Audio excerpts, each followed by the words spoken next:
মই আব্দুল আৱাল দশমমান শ্ৰেণীৰ আৰবী পাঠৰ ওপৰত আলোচনা কৰিব বিচাৰিছোঁ। দাৰ্চু ৰাবে চতুৰ্থ পাঠ চাহেবিল কিতাব। চাহাবুন মানে লগ, চাহেবি মোৰ লগ, আল কিতাব মোৰ লগ হ'ল কিতাব, মোৰ বন্ধু হ'ল কিতাব।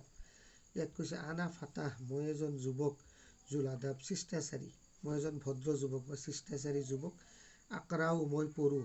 তোমালোক ইফালে পাইছা মুজাৰে মাৰুফৰ চিগা কাৰাও ইয়াৰ 13 নম্বৰটো আছে আকৰাও, যেনেকৈ আফালু আক্তুবু, আকৰাও মই পঢ়োঁ। খাইৰুল কুতুব কিতাপৰ বহু বচন হ'ল কুতুব, খাইৰুন শ্ৰেষ্ঠ, মই ভাল ভাল কিতাপবোৰ পঢ়োঁ।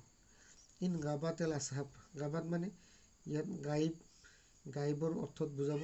ইন গাবাতেল আছহাব, চাহেবুন মানে লগ, আছহাবুন মানে মোৰ লগবোৰ, যেতিয়া মোৰ লগবোৰ অনুপস্থিত থাকে। ফাচাহিবিল কিতাপ, তেতিয়া মোৰ কিতাপেই লগ হয়।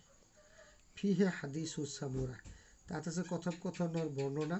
মুজায়নুন বেচুৱাৰ, আৰু ছবিৰে সুসজ্জিত কথোপকথনৰ বৰ্ণনা তাত আছে। এইটো তোমালোকে তিনিশাৰী মুখস্থ কৰি পেলাবা, পৰীক্ষাত আহিবই। ইয়াৰ পৰা খালী ঠাই আহে, শব্দাৰ্থ আহে, অনুবাদ লিখিব আহে, তলৰ প্ৰশ্ন যিবিলাক আছে এই প্ৰশ্নৰ উত্তৰবোৰ এই তিনিটাৰ মাজতে আছে। গতিকে তোমালোকে শব্দাৰ্থ এইখিনি একেবাৰে মুখস্থ কৰি মোক হোৱাটছএপ যোগে শুনাবা আৰু লিখিও দেখাবা। ধন্যবাদ।